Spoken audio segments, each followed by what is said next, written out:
Time to rip a new arsehole in religious folk.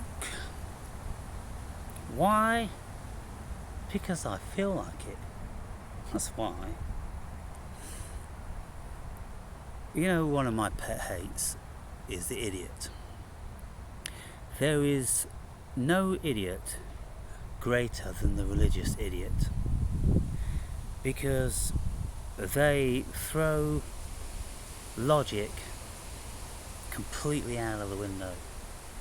They throw reason out of the window, and if anybody tries to use logic and reasoning with them, they manifest some bizarre sort of pseudo reasoning which is so preposterous, it's so outlandish, it's so devilish.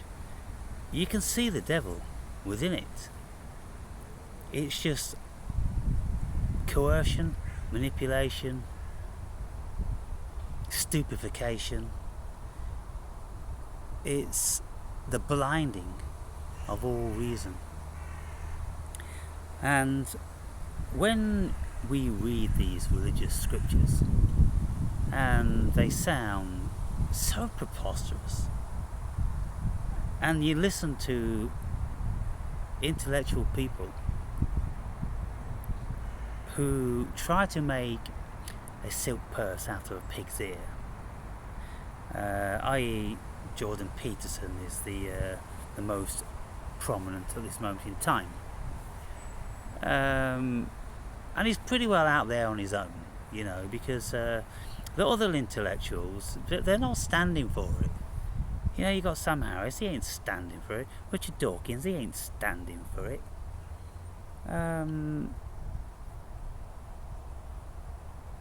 Doug Murray ain't standing for it. Stephen Fry ain't standing for it. What's his name? Yuval Harari ain't standing for it. They're just not standing for it. They're just not sticking their heads up their arseholes and blowing bubbles. They just ain't doing it. Why is it that some people just want to stick their heads up their arses and blow bubbles?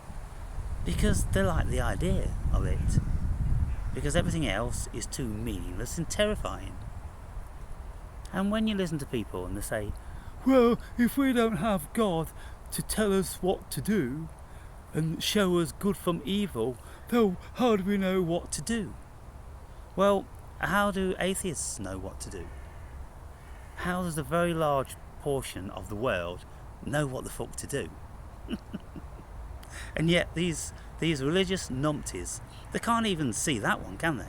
They can't even see that one. Well, how do we know right from wrong and good from evil if baby Jesus isn't telling us?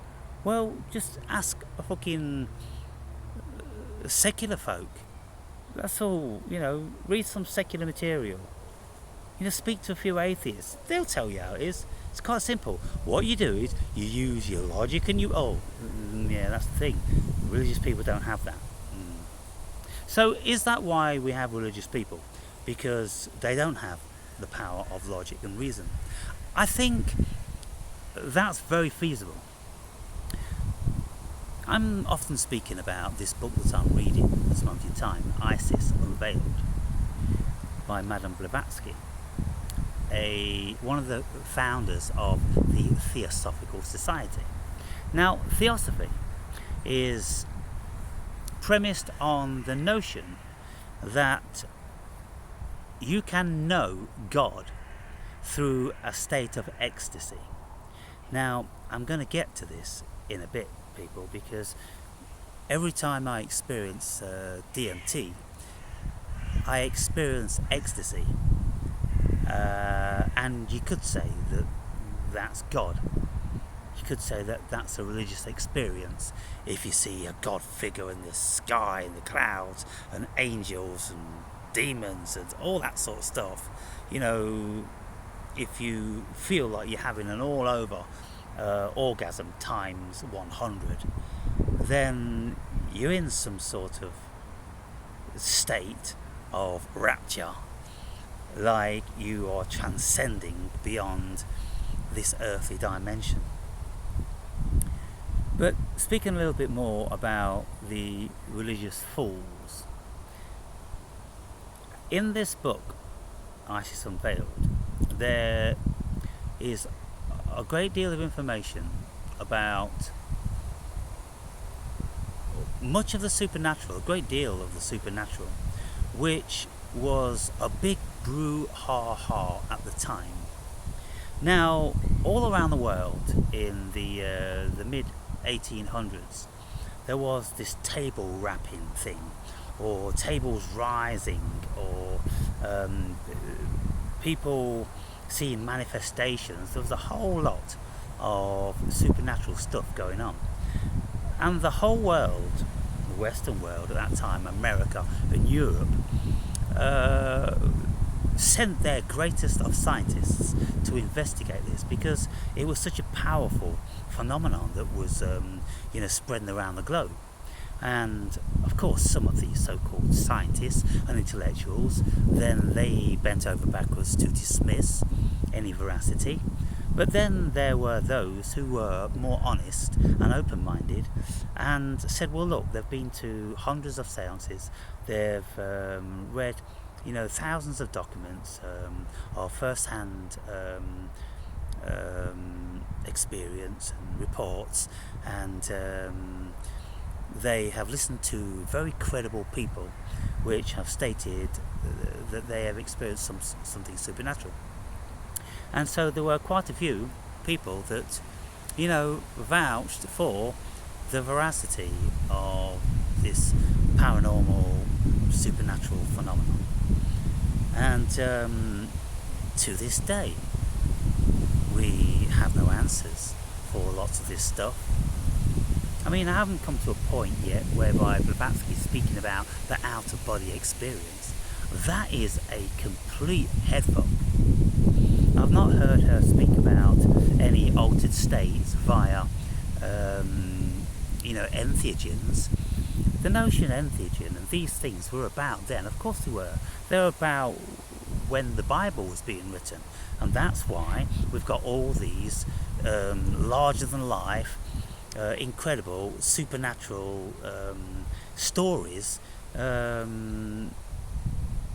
Most of them completely preposterous, of course, but derived out of supernatural experiences from entheogens, or maybe not even from entheogens, because many of us can have supernatural experiences when we don't take anything, when we're not under the influence of anything. Our body creates the chemicals which are prerequisite to these experiences. And so I've had experiences, which I write about in my book in greatest of detail, whereby I haven't been on anything, but I have been in a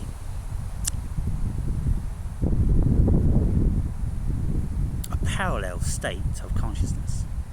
A state of consciousness which isn't the everyday consciousness, i.e. the state of consciousness that we can reach when we're in the deepest of meditation. Well, you can have a spiritual experience there. The state of consciousness we enter when we do rapid deep breathing. That's a modern phenomenon that many people will vouch for. And again, I've had an experience whereby I saw somebody looking pretty exactly like me, this head in the clouds. And it was exactly what you see here, without the glasses, only made of cloud. And that came about through deep breathing, the release of DMT. And then we can do rapid breathing, and we can have our carotid artery compromised, rapidly squeezed, so we pass out. And when we pass out, we fall unconscious. And for a few seconds when we gain our consciousness, the ego hasn't yet come online, just the conscious awareness. And the world is absolutely blissful and perfect. I have had also that variety of experience whereby when I've been exercising and I've stopped just to look up in the sky or something, on a day like today, then the whole world stood still. Only it didn't stand still in a physical way. It stood still as far as the ego was concerned, because the ego couldn't relate anything to it. The eyes would perceive it, and the eyes were perceiving the trees gently moving and the clouds gently moving also. So the world hadn't stood still, but the ego stood still. And what was looking at it? The most beautiful, sedentary, still state of mind, completely devoid of the ego. The ego, for all intents and purposes, is what creates the devil, of course. And chemicals also create the devil. Now, I can speak about scenarios where I have been very, very seriously compromised by negative energy, demonic appearing. Why was it demonic? Because the brain was searching for something to equate to this deep, deep terror that the mind can experience. And so, well, it says it must be Satan then, because we're all accustomed to Satan, aren't we? But if we weren't aware of these mythological demons, then what would we say it was? It was just a state of consciousness. Where did it derive from? Our consciousness. Maybe as a result of something going wrong in the brain or something. But it all derived from us. And so the ecstatic level derives from us under certain conscious conditions, and the very, very negative realms that we enter also are productions of our own consciousness. And so what is God and what is the devil? Well, they're just ideas within consciousness. And if you study like what Satan is supposed to have been, then in time you'll discover that there was no notion of anything really evil and manifest in the Garden of Eden or subsequent to that. Most of this stuff pertaining to Satan and evil and red demons with horns and cocks and pussy and all that sort of stuff, that started to be written about, let's say, even about the 1200s. You can see in the literature of the 1200s certain people inventing this stuff. Now you've got people like Dante inventing shit. Then you've got people like Milton inventing shit. And on you've got all different sorts of people inventing shit. Just inventing it, people. Because if you look in the Bible for the so-called evil, then there's very, very little to say about it. And what there is to say about it is just completely confusing and nonsensical. And, you know, in the Garden of Eden, for instance, there was a serpent. But when you look deep into the literature, it's even very, very vague as to whether it in actual fact was a serpent or whether it was another animal. Because when you look for varying translations, then translations say different things. And so, you know, it has been concretized that this creature in the Garden of Eden was a serpent. But when you look back through mythology, thousands of years before the Bible was even gleaned, you could see that the serpent was always renowned for being a very wise creature. So why in the Bible is it turned on its face? Why is it turned upside down? And then when you read the book of Genesis, you'll become aware that God was actually walking along with Adam and Eve in the Garden of Eden. And then through subsequent books in the Bible corpus, God kind of like manifested into something which was more etheric and not physical, not visual, and all those sort of things. It changes all the time. And the more you look into these religious scholars and people that investigate it through different varying interpretations and languages and this and the other, it just all falls into just a complete can of worms, a complete nonsensical can of worms. And then when you've got half the world believing in the Quran, and then half the world believing in the Bible, well, half the world's wrong, aren't they? At least half the world is wrong. But what I would opine is that they're all wrong. They're all very, very wrong. And my experience is what my experience has shown me, people, that everything is mind. And all the experiences I've had pertaining to God, the devil, angels, and demons, and all different sorts of supernatural things, they've all been derived from my mind. My mind has created them all. Hello. Hello, it's Aaron, isn't it? Yeah, it is. You got good memory. Well, I didn't the last time I saw you. I had to ask you, but I've remembered ever since. Right. Yeah. This is my friend. Unfortunately, I haven't remembered your name. Margaret. Margaret. Yeah. It's been about 2 years since I've seen you. I haven't seen you for a long time. Yeah. I don't know. Yeah. I don't come here that often now. No. I go and sit in the churchyard Yeah. because nobody disturbs me. Right. It's much more peaceful, and there's more wildlife around. Yeah. Yeah. And you know, I just think it's more beautiful. But sometimes I like to come here and sit here, and I'm making a video. And you know, I'm making this video and I'm speaking about the nature of God and religions and all those sort of things. And personally, I don't believe in it. I think it's all a creation of human consciousness. What do you think? I'm a Christian. I'm a committed Christian. Yeah. We've had this conversation before, haven't we? Yeah. I know you're intrigued, but I know you're not there yet. Yeah. Yet.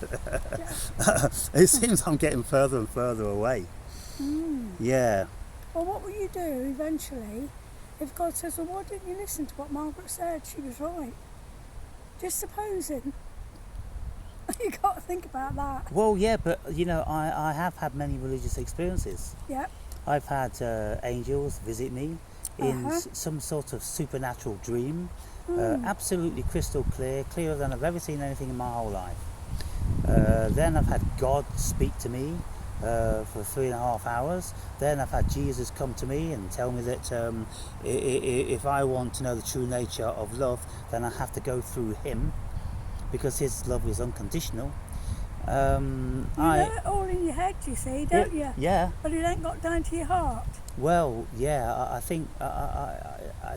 You're fortunate if you've had all those experiences. Well, lots of people say so, and I've had a whole bunch of stuff. But, you know, to bypass the rational mind is a very, very difficult thing. Yeah, it because must be. I do agree. I understand what you're saying. Yeah, look, we if there is a God, then God has endowed us with this precious, cognizant mind, which hopefully one day will know the nature of the universe. It would seem that because we've been endowed with that, that's the greatest obstacle to knowing him. Because what he says is, forget all about that brain stuff, just believe, just have faith. Excuse me, you've given us brains to be able to think, some of us, and we're going to do that. We've been doing that for thousands of years, and then you just want us just to throw that away and just believe. When there's no rational application to it. But that's where faith comes in, isn't it? I know, but faith is ridiculous, faith is isn't trusting it? something that you can't see, that you believe in. Yeah. But then you see, the faith derives from biblical scripture, because if it wasn't written, in all those scriptures over like 2,000 years, because the Old Testament started to be wrote 1,500 years BC, and then the New Testament started to be written no sooner than 40 years after Jesus had died. And so most scholars profess that most of the New Testament was written after 100 years of Jesus existing. So nobody was alive to write that stuff when that stuff was written. So who wrote it? Well, how can they not write it if they were there when they saw it? because the disciples saw Jesus and they were with him. Yeah. And they're the ones who've written the books. Well, yeah, but the scholars absolutely are certain about this from the carbon C15 testing and everything, that there wasn't a single word written within 40 years after Jesus died. So, yeah, but maybe it was written down and not discovered. No? Well, they don't say that. They just say, no, nothing started to get written. And, then they... You're believing them without even considering it. Yeah. They've got to be right. Yeah. And Yeah. so The same as I'm believing God and Jesus. Yeah. Yeah.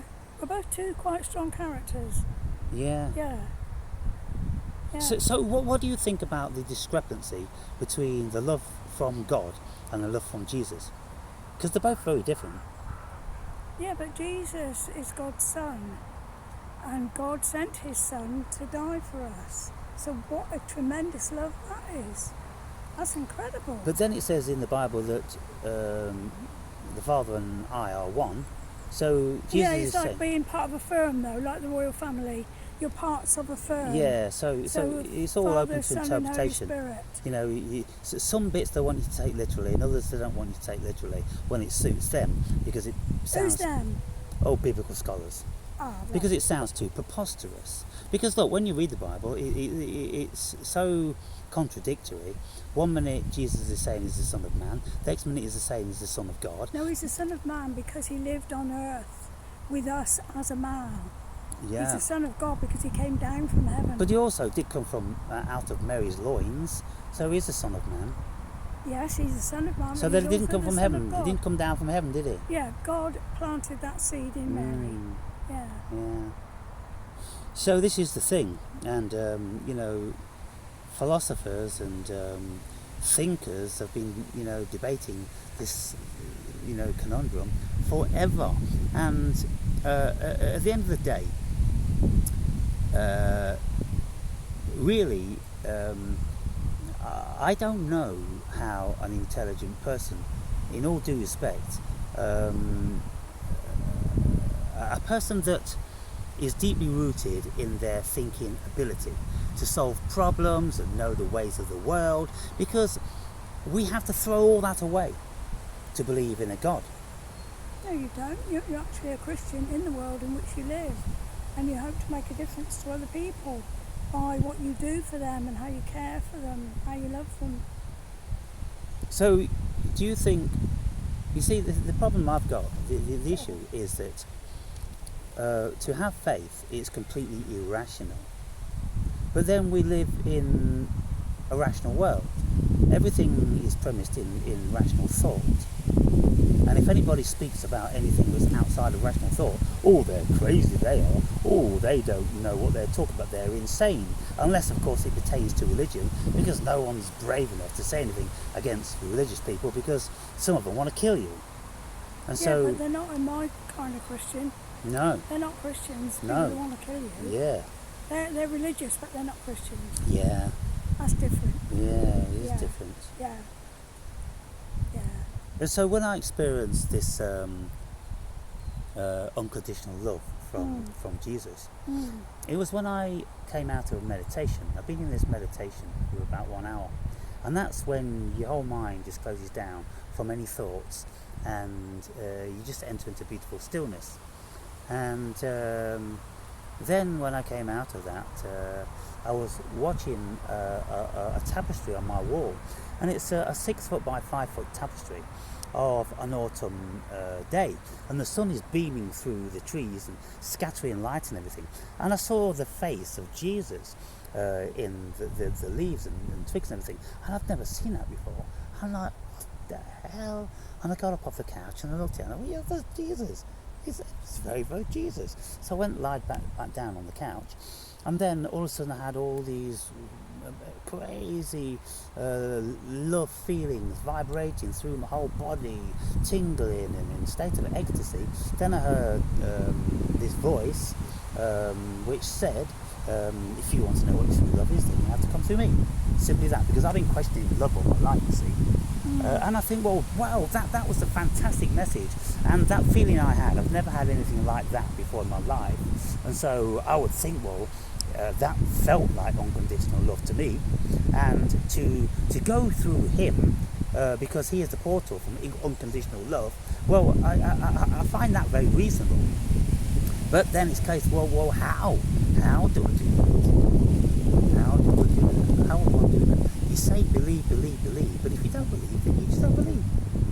You just have to let go, really, because you're all wound up in worldly things. Yeah. You had an amazing experience, and I would have thought that was God saying to you, this, I am true, I am God. See this woman, she's very wise. She's wiser than me. Been around a long time. I became a Christian when I was 19. Really? Yes. So, yes. Have you ever had any supernatural experiences? Yes, an angel, one of my youth group, went out in a canoe in Abersoch in Wales, went out in a canoe with others, didn't turn back when it got sort of just beginning to get dark. The others came back and she didn't, and they came back and said she won't turn round, and so we were waiting along the shoreline for her to come in, and in the meantime she turned round and was struggling to get back, but it got dark, and then the canoe overturned and she was in the water, and out of nowhere came a boat with a man in it, and he picked her up and he put her in the boat, and she was worrying about the canoe, and he said, don't worry about the canoe, it'll be washed up in the morning. He delivered her to the beach to us that were all waiting. We had the helicopters out, we had people from the sea, rescue service. We'd called them out because we were afraid that she was going to drown, and he dropped her off on the shore, and my husband said to him, where are you living, or where are you staying, because I would like to come and thank you, but we can't deal with it now, we've got to sort her out. Yeah. And he just waved his hand vaguely like this up on the cliffs. Well, when Pete went out the next day and he asked around the campsites, nobody had heard of anybody that looked like, sounded like, however Pete described him. They didn't know anybody whatsoever of that description. And my feeling immediately was God sent an angel, and an angel isn't always dressed in white with wings. Mm-hmm. An angel is somebody that God sends when you need them. And that girl has ended up, she's now like in her 50s, got to be, and she teaches in schools in the north of England, and she teaches sport and canoeing and all that. So she's got this amazing experience to back her up, to warn the kids of doing these sort of things, And I still have contact with her and her mother from time to time, but we really feel that God sent an angel that day. Right. But that's not really what constitutes a religious experience, because it wasn't subjective to you. So, and you see... Yeah, but if God answered our prayer, we were all praying. Yeah. These kids in the doorway, we were all praying. But unfortunately, Margaret, God doesn't answer billions and billions of others. No, I'm not saying he does. That was my experience, and I can only tell you what happened to me. Yeah. I can't answer for anybody else. Mm. So what about any visions or any feelings of ecstasy or any premonitions or dreams? Have you ever had anything like that? I've been out in the power of the Spirit, yes. I've been out on the floor, yes, I have. I took a friend to a healing meeting, and she didn't get healed, and they said to me, would you like us to pray for anything? And I said, oh, I have a bad back, it was just think up something. Yeah. And he said, we've got a good record here. He said, we pray for people who have bad backs. He said, would you like us to pray? I thought, yeah, go on. So he prayed for me, and I just went out in the power of the Spirit. Somebody caught me and I laid on the carpet, and I did not want to get up. It was so amazing, absolutely so amazing. And I didn't have any back problems for years and years. I had children and I didn't have any pain when I carried them. So when you say you went out with the Spirit, did you fall unconscious, or did you go into some sort of... I just went backwards like that in a straight line, and somebody was behind and they just caught me and laid me out, and I did not want to get up. Right. It was an amazing time. So how did you feel in your mind? Why was it so amazing? because I felt so wonderful and so fancy God doing that for me, and I brought my friend. Yeah. But she didn't get anything, but Yeah. I did. Yeah. I can't explain it. Of course I can't explain it because Yeah. it's a God. So I was telling one of my experiences, which was very much like that, Yeah. just before you came, and it's kind of like when we fall unconscious for whatever reason. Oh, I didn't go unconscious. I Did was you? fully aware. Right. Yeah, I was fully aware. Right. Yeah, Yeah. I was just enjoying the wonder and the warmth, and it seemed like a golden light. Yeah. Yeah. Oh, so that's interesting. So, you know, I'm always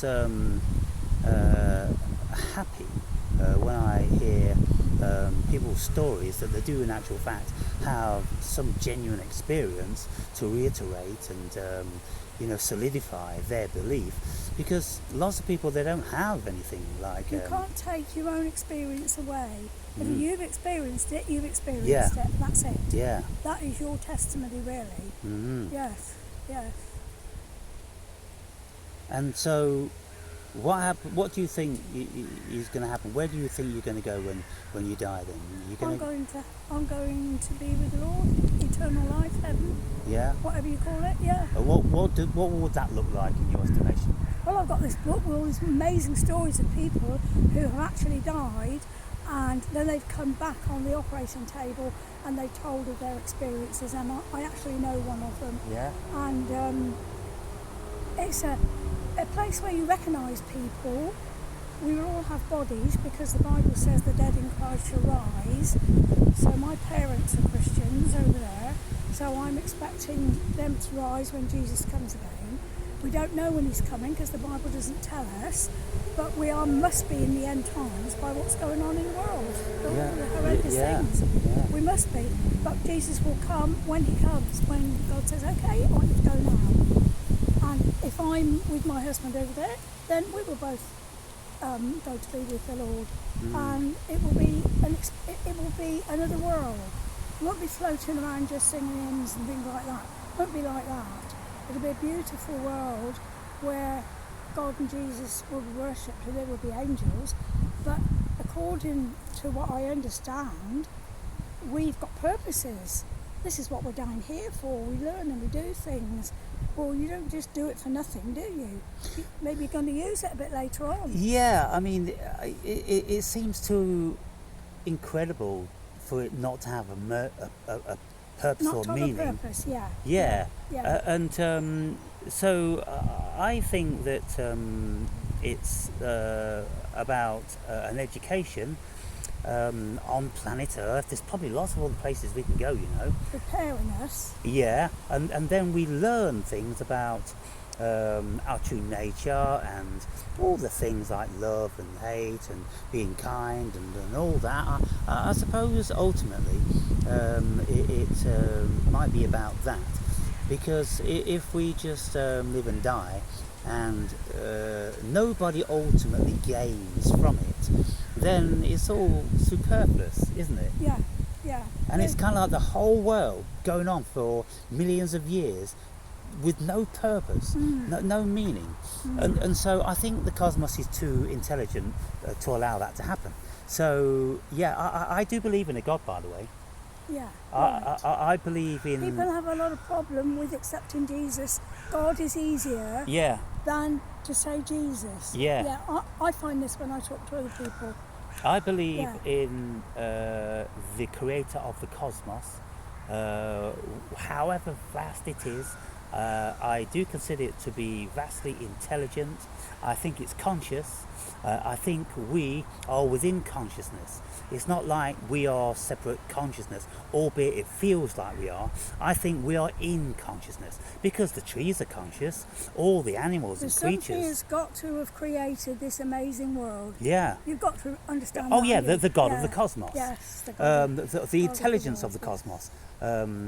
Something has done it. Everything all lines up, see, doesn't it? Yeah, We benefit from the trees by they Oh, give absolutely. off and all that, you know. You know, it is a miracle. Yeah. It's an absolute miracle. Yes. And one of the things I was thinking about earlier on today, because I've had out-of-body experiences where your astral body, it is said, leaves the body, and your consciousness leaves the body as well.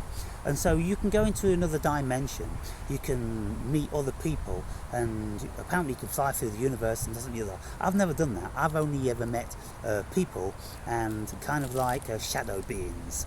There's mischievous shadow beings in this realm, as well as beautiful human beings. And these astral beings,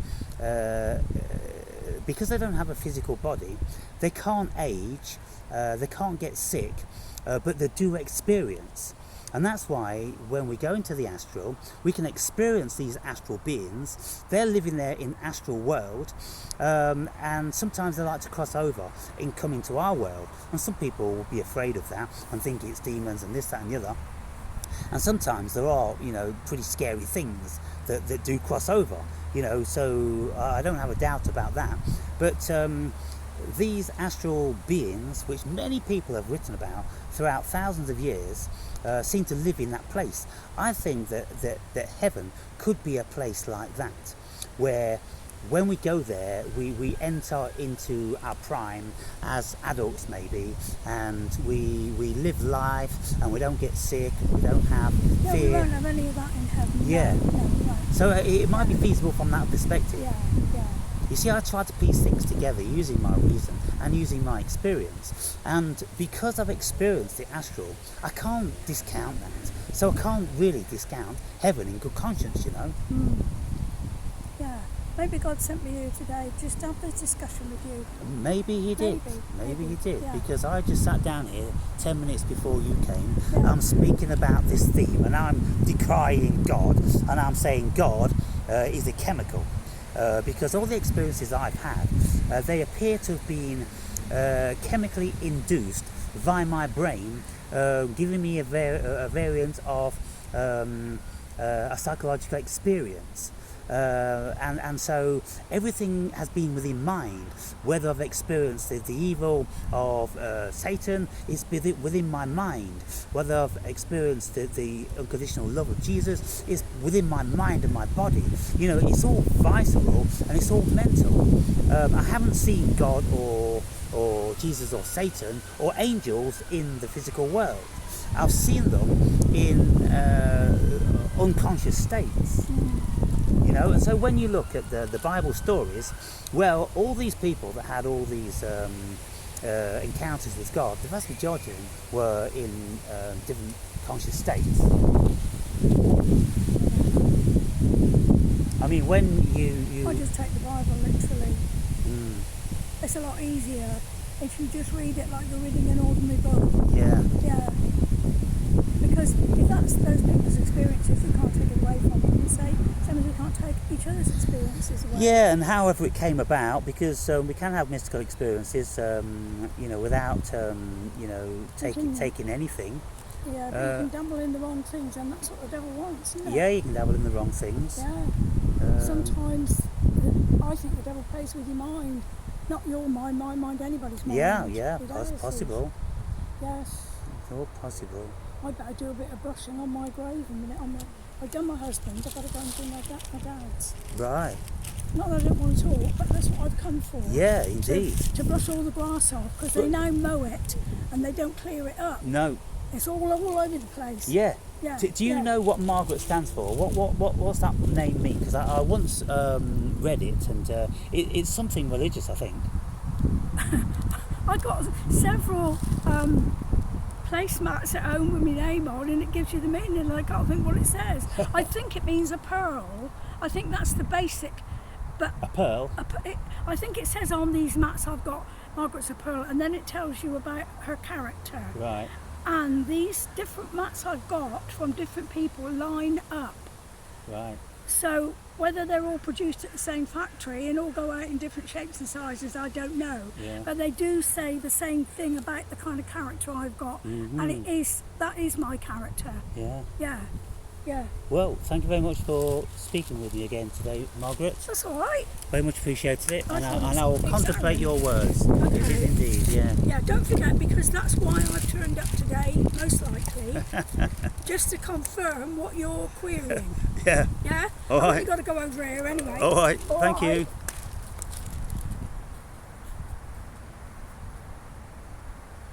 Now then, there's the thing. I was wondering recently, sitting here on this bench, a few months ago, I was wondering whether Margaret's still alive, because I hadn't seen her in some time. And there she comes. And, you know, like she says, you coming here, me coming here, having this conversation, this is how the world works. And invariably, if there is a God, I think that's how God works too. Because I've had so many experiences which have been like this, and it's kind of like, that's just a bit convenient, you know. Coincidence, I don't believe in coincidences. There's no coincidences. And everything that she said refuted my logic, and I couldn't dismiss what she said, and it just rolled off her tongue. She wasn't and ahhing, she wasn't confused, she wasn't repeating something that she's heard. She just said what she said from her heart, and I can't refute that. And so we all know that people are very different, and you know, she'd been a Christian since she was 19, probably without her knowing. She was born a Christian, you know, but then became aware of it when she was 19. And you know, Jordan Peterson, he says that the vast majority of people are unwitting Christians, and Richard Dawkins professes to being something like I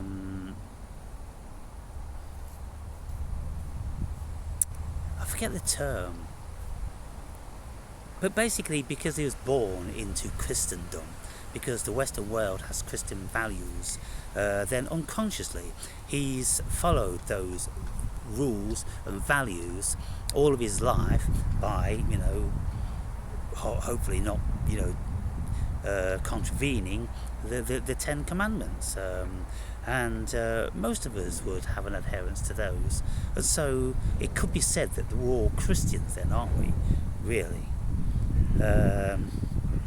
And when I'm listening to this guy that I'm watching a lot of, Alex O'Connor, with his channel Within Reason, he's interviewing all these intellectuals, and this guy is only about 22 years old.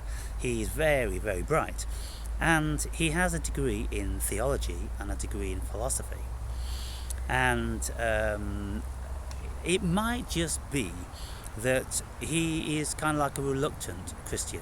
Because he's very bright, he has to travel this journey, the same as I am, really, intellectualizing everything, refuting the irrational facets of all this stuff, until one day we realize that all we do is just tie ourselves up in knots with our intellect, because there's nothing which is true as far as I'm concerned. Nothing is definitive true. I mean, Christianity isn't definitively true any more than Islam is definitively true, any more than Buddhism is, and all the rest of it, because where does this truth come from? It comes from the hearts and minds of man, and we're all different.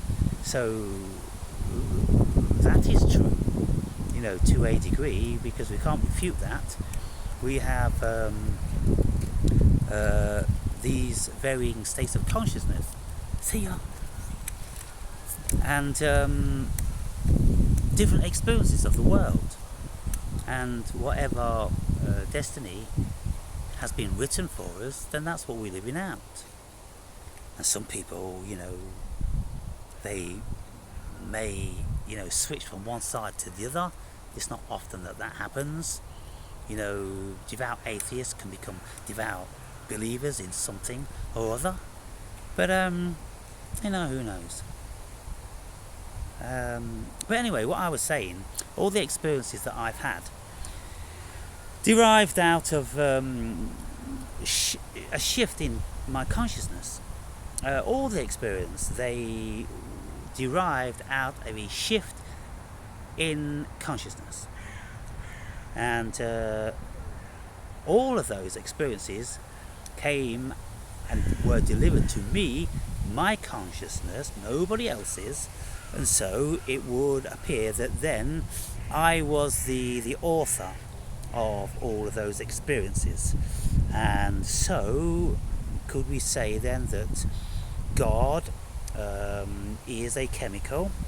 Because when we have shifting consciousness, the chemical construct of our brain changes and our consciousness slips into a different paradigm.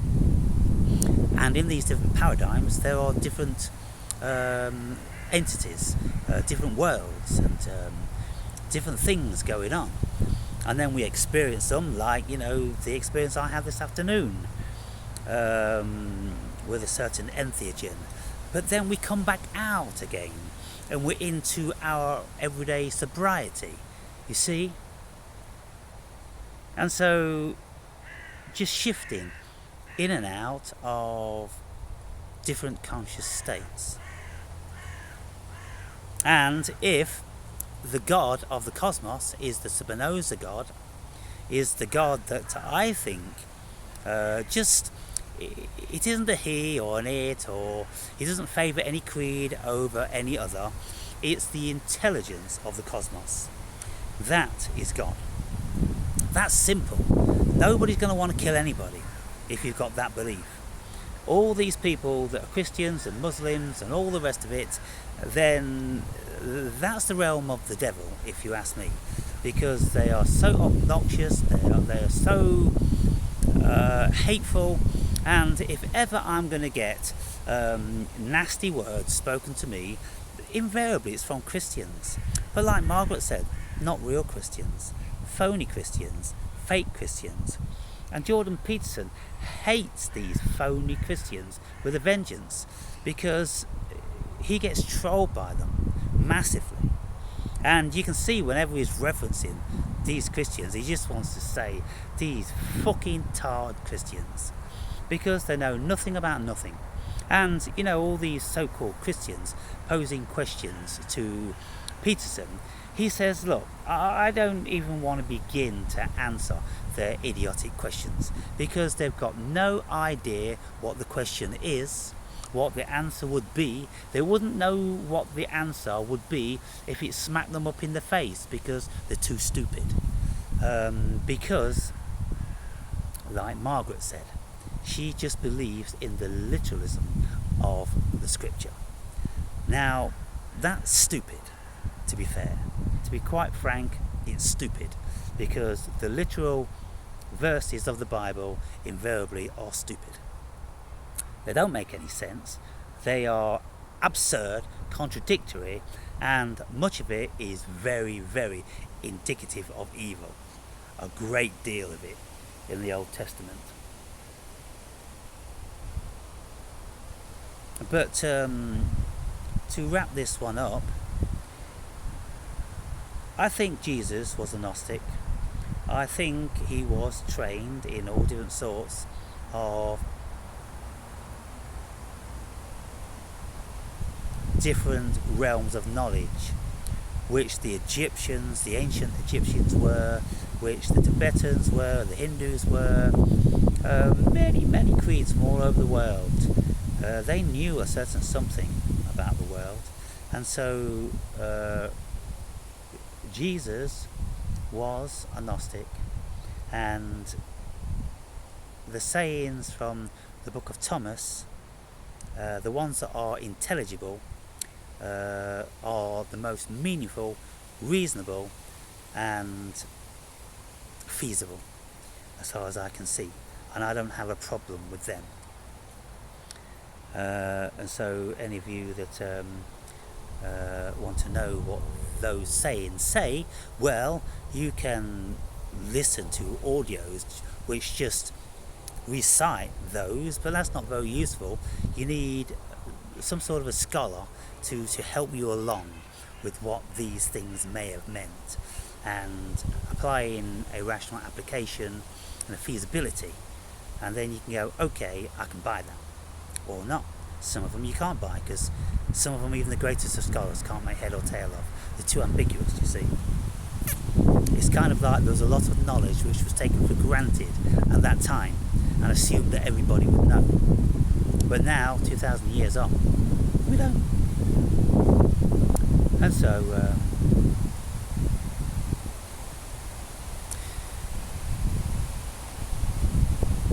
is God a construct of the mind? I think all things are constructs of the mind. When quantum physicists tell us that there's no physical matter here, we have to know that everything then is a construct of the mind. And so why shouldn't God be? I don't have a problem with God being a construct of the mind. I don't have a problem with God manifesting to different people in however their mind enables them for it to manifest. Much of it is very stupid according to the way I see the world, but hey, we're all different, aren't we? So there you have it, people. That's my mini discourse. Thank you for the cameo of our friend Margaret.